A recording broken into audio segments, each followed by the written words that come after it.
నమస్తే. శ్రీ గురుభ్యో నమః. శ్రీమాత్రే నమః.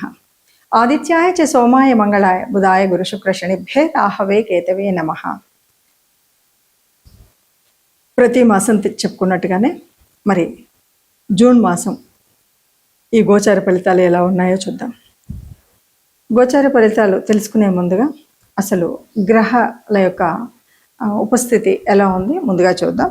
మనం ఈ మాసానికి అంటే జూన్ మాసం 2026 కానీ చూసినట్టయితే ఏ గ్రహాలు ఎక్కడెక్కడ ఉన్నాయని తెలుసుకుంటే, జూన్ మాసంలో మరి పెద్ద గ్రహాలైనటువంటి గురువు, శని, రాహు, కేతులు ఎక్కడ ఉన్నాయో ముందుగా చూద్దాం. గురువు కర్కాటకంలోనే ఉంటుంది. జూన్ మాసం అంతా కూడా కర్కాటకంలోనే కనిపిస్తుంది. ఇక మీనరాశిలో శని, కుంభంలో రాహు, సింహంలో కేతువు, ఇవి ఇలా ఉంటే మరి కుజుడు మేషంలో దాదాపు 19 వరకు ఉంటాడు. ఆ తర్వాత వృషభంలోకి వస్తాడు. ఇక ఈ నెలంతా కూడా బుధుడు మిథునంలోనే ఉంటాడు. ఇంకా శుక్రుడు మిథునంలో దాదాపు 15 వరకు ఉండి ఆ తర్వాత మరి కర్కాటకంలోకి రావడం జరుగుతుంది. ఇక రవి వృషభంలో 15 వరకు ఉండి ఆ తర్వాత మిథునంలోకి సంచరిస్తాడు. ఇలా ఈ గ్రహస్థితి ఉన్నప్పుడు మరి ఒక్కొక్క రాశి వారికి ఎలా ఉంటుంది అని తెలుసుకోవాలి అంటే, నిజానికి ఇది ఒక్కటే సరిపోదు. అంటే మనం గోచార ఫలితాలు చెప్పుకున్నప్పుడు ఎప్పుడు కూడా చెప్పేటువంటి మాట ఏంటంటే, గోచార ఫలితాలు ఇంతమందిలో కొంతమందికే చాలా యాక్యురేట్గా ఉన్నట్టు కనిపిస్తుంటుంది, మిగతా వాళ్ళకి కనిపించదు. కారణం ఏమిటి అంటే, మనకు నిజంగా జన్మకుండలిలో ఉన్నటువంటి గ్రహచారం ఎలా ఉంది, అంతేకాకుండా ఇప్పుడు నడుస్తున్నటువంటి దశ అంతర్దశ ఏంటి, మనకు ఏ గ్రహం యోగించే గ్రహం ఏది కాదు, వీటన్నింటి మీద ఆధారపడి ఉంటుంది. కాబట్టి కొన్నిసార్లు అనిపించవచ్చు. మరి అయినప్పుడు ఎందుకు చెప్పుకోవాలి ఈ మాస ఫలితాలు కానీ పక్ష ఫలితాలు కానీ అంటే, మనకు ఈ గోచారం వల్ల ఇప్పుడు ఉన్నటువంటి స్థితిగతుల వల్ల కొన్ని కష్టాలు, నష్టాలు, లేకపోతే అదృష్టాలు ఇవన్నీ ఉంటాయి. కాబట్టి వాటిని అందిపుచ్చుకునే అవకాశం మీకుంది. మీరు కాస్త దాని మీద శ్రమ పడినట్టయితే, దాని మీద కాస్త శ్రద్ధ చూపినట్టయితే మనం బాగుపడేటువంటివి ఏదైనా ఉన్నాయి, లేదు వచ్చేటువంటి కష్టాలను తొలగించుకునేటువంటి స్థితి ఉంది. లేదు అలా కాదు, ఏ గ్రహం కూడా అనుకూలించట్లేదు అన్నప్పుడు తప్పనిసరిగా ఆ గ్రహాల యొక్క అనుకూలత కోసం ఏం చేయాల్సి ఉంటుందో చూస్తాం. అలాగే ఏ గ్రహం అనుకూలిస్తుందో ఆ గ్రహం నుండి మనం ఏమేమి ఎలా తీసుకోవాలో తెలుస్తుంది. అందువల్ల తప్పనిసరిగా గోచారం అనేటువంటిది మనం చెప్పుకుంటూ ఉంటాం, చూస్తూ ఉంటాం. ఇది ఒక్కొక్క రాశి వారికి ఒక్కొక్క స్థితిని బట్టి ఉంటుంది. ఎందుకంటే ఉన్నటువంటి గ్రహాల్లో ఏ గ్రహానికి ఏది అష్టమ స్థానంలో ఉంది, ఏది అర్ధాష్టమ స్థానంలో ఉంది, ఇవన్నిటిని బట్టి ఏ స్థానాలు ఏ రకమైనగా యోగ్యమైనటువంటివి అన్న దాని మీద నుండి మనం గోచార ఫలితాలు చెప్పుకుంటూ ఉంటాము. తదుపరి రాశి మిథున రాశి. మిథున రాశి వారికి ఎలా ఉంటుంది అంటే, కొద్దిగా కష్టంగానే ఉంటుంది అని చెప్పచ్చు. అయితే 2వ తారీఖు నుండి మనకు గురువు వచ్చినప్పుడు వల్ల గురుబలం బాగా ఉంటుంది. గురుబలం చక్కగా ఉంది అంటే ఇంకా మిగతా గ్రహాల వల్ల వచ్చేటువంటి అనేక కష్టాలన్నీ అయితే పోతున్నాయనే చెప్పొచ్చు. అయితే నెలంతా కూడా రవి కానీ శని కానీ ఇవన్నీ కూడా ఏది రవి, శని, రాహు వీళ్ళు ఉన్నారు కదా, వీళ్ళంతా కూడా కొంచెం ప్రతికూల సంచారం లాగానే ఉంటుంది, ప్రతికూలంగా ఉంటారు. దీంతో తర్వాత 19వ తారీఖున మారేటువంటి కుజుడి సంచారం కూడా, అంటే మనకు అర్థమవుతుంది ఏంటంటే మొదటి వారం ఇక్కడ బాగుంటుంది, మొదటి పక్షం బాగుంటుంది, రెండో పక్షం బాగోదు అనే కుజుడి వల్ల. ఇలా మొత్తానికి మాత్రం ఇవి కొంచెం ప్రతికూలమైనటువంటి ఉంటాయి. కాబట్టి ఎక్కడెక్కడ నష్టం వస్తుంది, ఎక్కడెక్కడ ఇబ్బందులు కలుగుతాయంటే ముఖ్యంగా ఉద్యోగం, మరి రవి అన్నారు కదా, ఉద్యోగం, వ్యాపారం ఇలాంటి స్థితిలో కాస్త పెట్టుబడి పెట్టేటప్పుడు కానీ, ఉద్యోగం చేస్తున్న స్థానంలో మన పై అధికారులతో కానీ కింద ఉన్నటువంటి సబార్డినేట్స్తో కానీ సమన్వయంగా ఉండాలి. లేదంటే ఉన్నటువంటి స్థానానికి కొద్దిగా ఇబ్బంది కలిగేటువంటిది ఉంటుంది. చిన్న తరహా రకమైనటువంటి ఏదైనా పరిశ్రమలు అలాంటివి ఉంటే కొంత అనుకూలతనే ఉంటుంది. ఇక ఆరోగ్యము పరిస్థితి మీద కాస్త శ్రద్ధ పెట్టాలి. ఇదేలే చిన్నదే కదా అని అనుకోకూడదు. అట్లాగా ఆర్థిక వ్యవస్థ మీద కూడా కాస్త మనం అంటే వచ్చినటువంటి డబ్బులు ఏదైతే మనకు నెల పొడుగునా సంపాదించుకున్నటువంటి డబ్బులు ఉంటాయో వాటిని ఖర్చు పెట్టుకునేటప్పుడు ఇదే కదా, ఈ చిన్నదే కదా, పిల్లలు అడుగుతున్నారు కదా అని ఇష్టం వచ్చినట్టుగా వ్యర్థంగా ఖర్చు పెట్టకుండా దాన్ని జాగ్రత్తగా ఉంటే మనకు రాబోయే ఖర్చులకు అనుకూలించే విధంగా ఉంటాయి. కాస్త ఆరోగ్య విషయంలో మాత్రం శ్రద్ధ తీసుకోవాల్సినటువంటి అవసరం ఉంది. మనం కొన్నిసార్లు ఏం చేస్తుంటాం అంటే, చాలా హనుమంతులను అనుకుంటామో ఏమో, ఏదైనా ఏదైనా మనకు శక్తికి మించినటువంటి పనిని కూడా చేపడుతుంటాం. అలాంటి పనులు మాత్రం ఈ నెలలో ఎట్టి పరిస్థితుల్లో చేయకూడదు. మనకు చేతనైనటువంటి పనుల్నే చేయాల్సిన చోట కూడా ఒప్పుకోవాలి. మనకు చేత కానటువంటిది, మనకు మించినటువంటిది అయినటువంటి దాన్ని ఎట్టి పరిస్థితుల్లో మనం మన మీద పెట్టుకోకూడదు. ఇది చాలా జాగ్రత్తగా ఉండాలి. ఇక ఎవరితో అయినా పోటీ పడ్డం, వాళ్ళేనా చేసేది, నేను కూడా చేస్తాను అనేటువంటి వాళ్ళు కొన్నిసార్లు ఉంటుంటారు. అలాంటి పోటీతత్వం అయితే అస్సలు పెట్టుకోకూడదండి. ఇక దీనివల్ల ఏమవుతుందంటే పోటీతత్వం వల్ల శత్రుత్వం పెంచుకున్న వాళ్ళం అవుతాం, లేకపోతే ఉన్నటువంటి ఆర్థిక వ్యవస్థను దెబ్బతీసుకున్నటువంటి వాళ్ళం అవుతాం.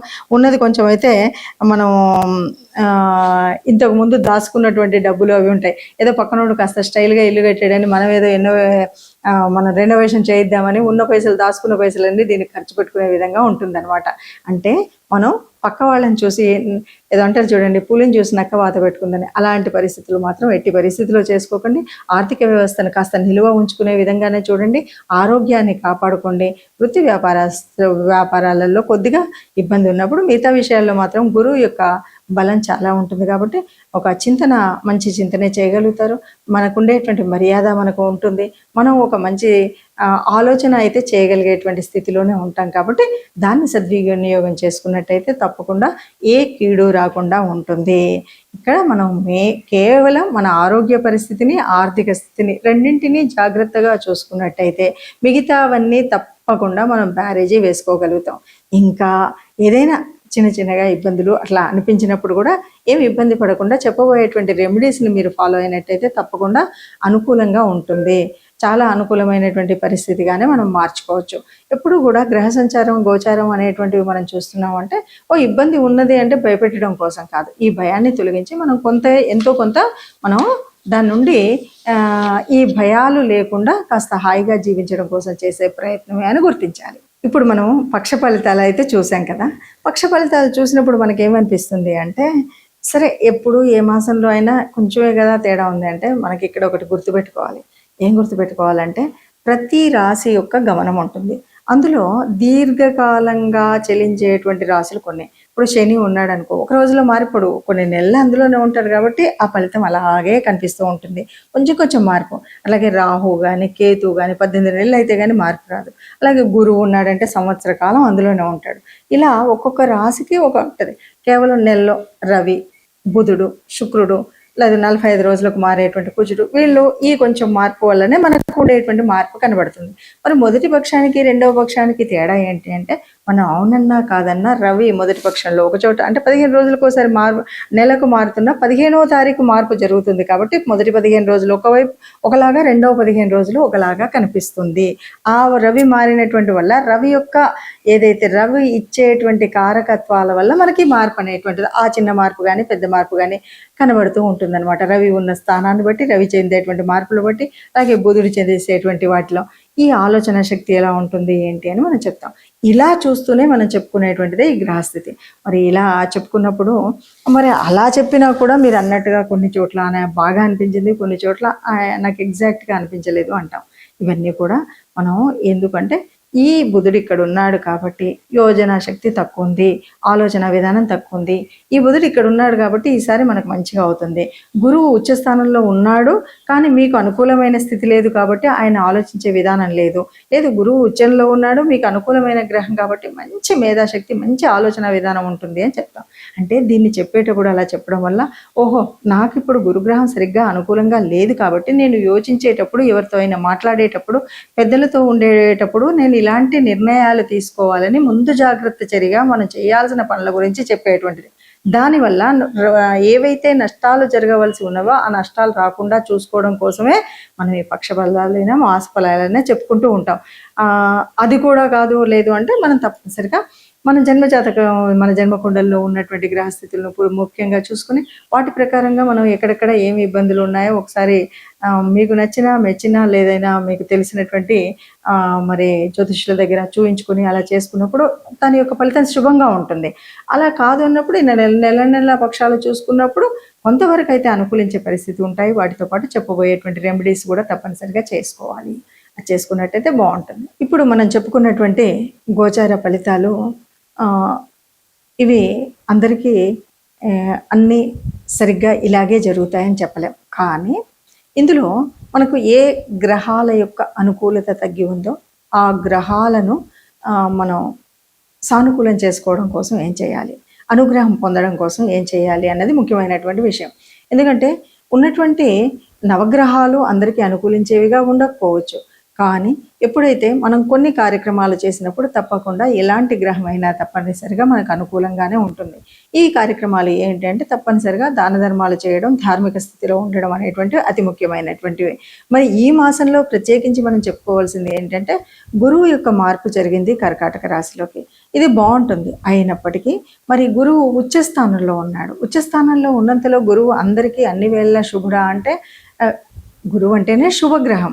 ఎన్నో రకాలైనటువంటి పాపాలని కూడా తగ్గించేటువంటి శక్తి ఉన్నటువంటి గ్రహం గురువు.